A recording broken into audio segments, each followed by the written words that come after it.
Election duty पर तैनात पाक फौज से मुतल्लिक जहरीला सियासी प्रोपेगेंडा बेनकाब आर्मी दफातर की बाहर तैनात फौजी जवानों का इलेक्शन प्रोसेस से कोई ताल्लुक नहीं।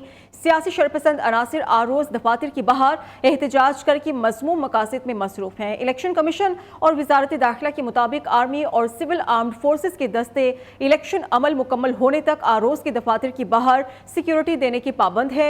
शरपसंद अनासिर आरोज दफातर की बाहर हंगामा आराई से सियासी मनपसंद फायदा हासिल करना चाहते हैं। इस बारे में डिटेल्स भी आपसे शेयर की जाएंगी। इलेक्शन ड्यूटी पर तैनात पाक फौज से मुतल्लिक जहरीला सियासी प्रोपेगेंडा बेनकाब कर दिया गया। आर्मी दफातर की बाहर तैनात फौजी जवानों का इलेक्शन प्रोसेस से कोई ताल्लुक नहीं।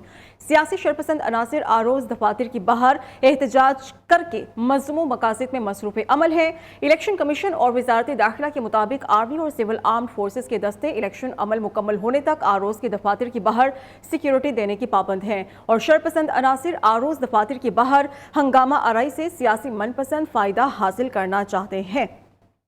इलेक्शन ड्यूटी पर तैनात पाक फौज से मुतल्लिक जहरीला सियासी प्रोपेगेंडा बेनकाब कर दिया गया है। आर्मी दफातर की बाहर तैनात फौजी जवानों का इलेक्शन प्रोसेस से कोई ताल्लुक नहीं। सियासी शरपसंद अनासिर आरोज दफातर की बाहर एहतजाज करके मज़मूम मकासद में मसरूफ अमल है। इलेक्शन कमीशन और वजारत दाखिला के मुताबिक आर्मी और सिविल आर्म्ड फोर्सेज के दस्ते इलेक्शन अमल मुकम्मल होने तक आरोज के दफातर की बाहर सिक्योरिटी देने की पाबंद है और शरपसंद अनासिर आरोज दफातर की बाहर हंगामा आराई से सियासी मनपसंद फायदा हासिल करना चाहते हैं। खबर की डिटेल्स क्या है?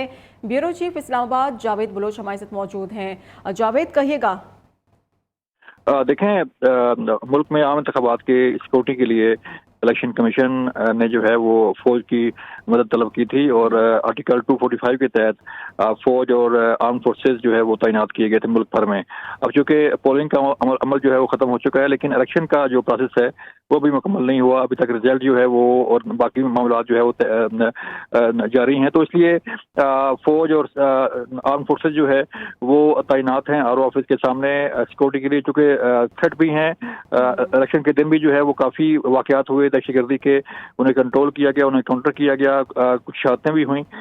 तो इसीलिए सिक्योरिटी फोर्सेज और पाक फौज के जवान जो है वो आर ऑफिस के सामने मुसलसल अपनी ड्यूटी दे रहे हैं। लेकिन एक सियासी जमात के कुछ शरपसंद अनासर जो हैं वो इस ड्यूटी को, इस प्राइज को जो है वो गलत रंग देने की कोशिश कर रहे हैं और इससे सियासी फायदा उठाने की कोशिश की जा रही है।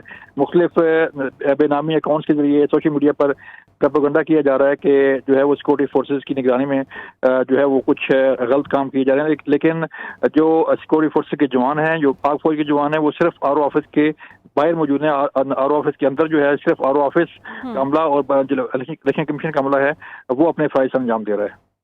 ठीक है, जावेद बलोच हमारे साथ रहेगा। ब्रिगेडियर रिटायर्ड हमारे साथ मौजूद हैं मसूद साहब। सर, बेहद शुक्रिया आपके वक्त के लिए। सर, क्या समझते हैं, जिस तरह से हमने देखा कि इलेक्शन ड्यूटी पर जो तैनात पाक फौज से मुतल्लिक जहरीला सियासी प्रोपेगेंडा सामने आ रहा है उसे बेनकाब कर दिया गया है और ये क्लियर कर दिया गया है कि आर्मी दफातर के बाहर जो तैनात फौजी जवान हैं उनका इलेक्शन प्रोसेस से कोई ताल्लुक नहीं। जी हाँ, देखेंगे पहले भी वाज़ेह तौर पर बताया गया था, स्पेशली जब अफवाज पाकिस्तान को इलेक्शन कमीशन ने, गवर्नमेंट ऑफ पाकिस्तान ने रिक्वेस्ट की थी तो आईन के आर्टिकल 245 के तहत गए थे और उस पर वाज़ेह तौर पर कहा गया था कि इलेक्शन प्रोसेस में अफवाज पाकिस्तान का या सिविल आर्म फोर्सेज का कोई रोल नहीं होगा, यह टोटल इलेक्शन कमीशन का काम होगा और बाकी सिक्योरिटी की रिस्पॉन्सिबिलिटी थी। और अभी भी यही एज लॉन्ग एज जो सिक्योरिटी के रिक्वायरमेंट्स होंगी और उसके लिए देखें और आउटसाइड द ऑफिस जब तक इलेक्शन कमीशन कहेगा और इसके अलावा जो डिस्ट्रिक्ट एडमिनिस्ट्रेशन है और इलेक्शन और इंटीरियर मिनिस्ट्री है तो ये वहाँ पे सिक्योरिटी देंगे टिल द प्रोसेस फाइनल नहीं होता है।